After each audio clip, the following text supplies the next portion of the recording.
Hey guys, Glenn here at Fine Line. Just thought I would take you through the evolution of stock water here at the farm. Kind of went through a bit of an evolution process the last few years. Originally I used to just water cattle with these cheap little floats, little giant floats. You get them at the feed store for, I don't know, used to be about 12 bucks. Now with inflation they're probably 30. Never really worked good for me. Cattle knock them off. You don't get a lot of flow through them. And yeah, just simply they don't work. So I switched to bottom fill floats, which is this one here.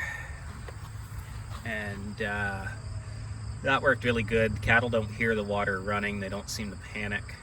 Cattle don't seem to like the sound of water running for some reason.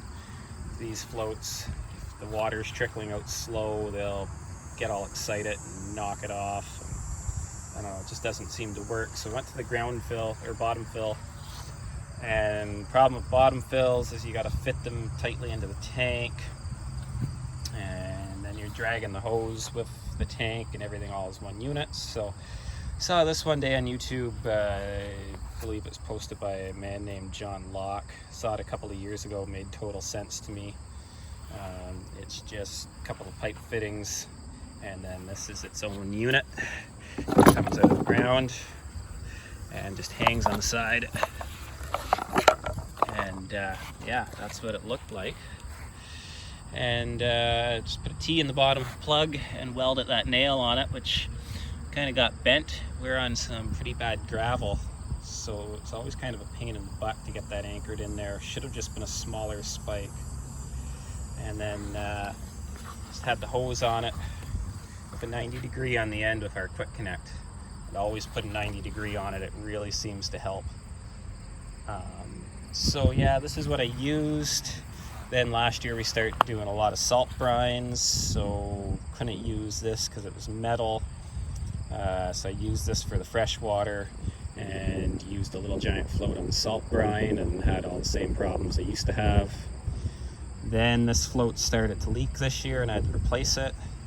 They were about $80 and a 2-hour drive to go get one, so I just went back to the little giants because it was cheap.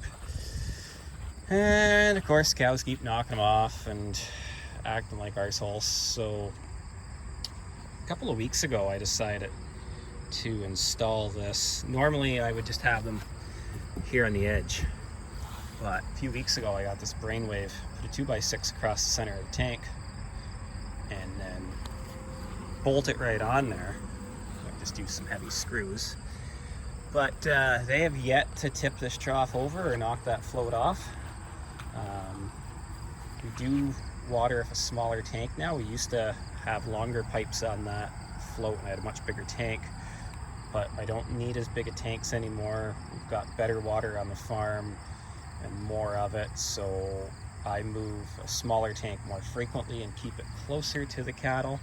If the cattle have to walk a long distance, they come in larger groups and less frequently and drink more water, which empties the tank, which leaves them buggering around with the float. Whereas if there's water there, they don't mess with it. So I can get away with a smaller tank because I keep it closer to the cattle, so the cattle have a tendency to come in groups of 1 and 2 and just sip.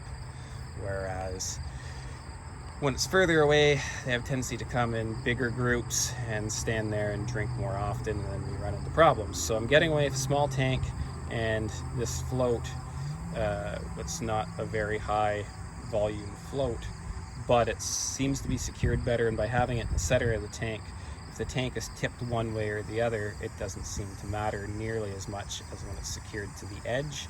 And I just couldn't secure it to the edge properly before without a cow knocking it off.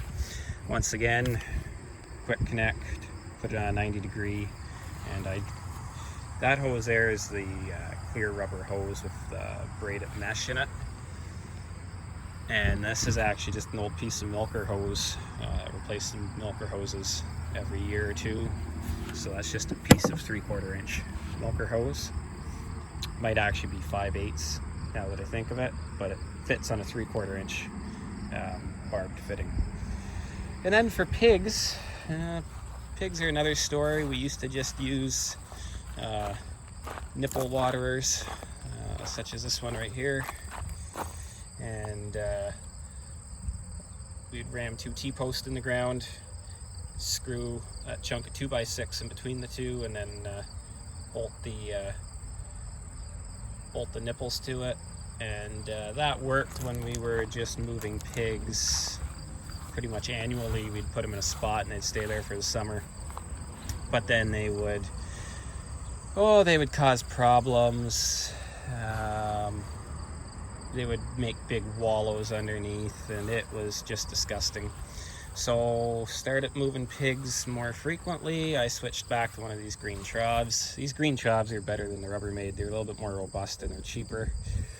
Put a little giant float on it and boxed it in with wood, because pigs like to come and sleep in the water trough, and then made it easier for me to move once a week when I moved the pigs. Only you could see, even dumping it out, there's still a pile of sand in there.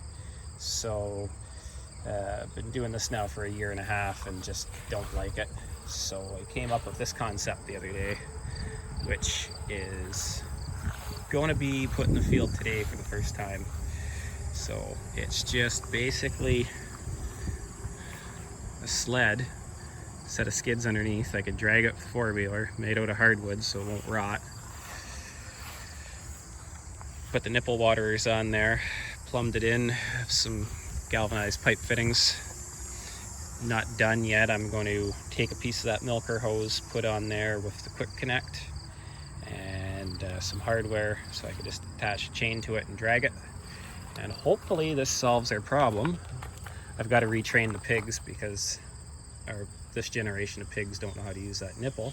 But slat at the wood floor, and hopefully pigs won't just stand there and run the nipple to make a big wallow underneath and create a giant crater in the field like they have in the past. Hopefully the water just goes down under the wood floor, and that's mostly 2-inch hardwood, and it's, you know, it's pretty solid. So hopefully the pigs don't root it around, and we'll see how this works. But anyway, that's just a simple evolution of getting some water to our cattle. And these troughs work good for the sheep too. They're nice and low. Part of the reason why I went away from the bigger one, because we tendency to run one group of livestock as much as possible. I suppose I could water pigs out of this as well. Hopefully they wouldn't destroy that float, and the bar across the middle would stop them from lying in the trough. But for right now, our pigs rotate differently than the cattle and sheep, so hopefully this contraption is what's going to work. Anyway, take care folks. I'll keep you updated in another video if this works or not. Have a great day. Bye.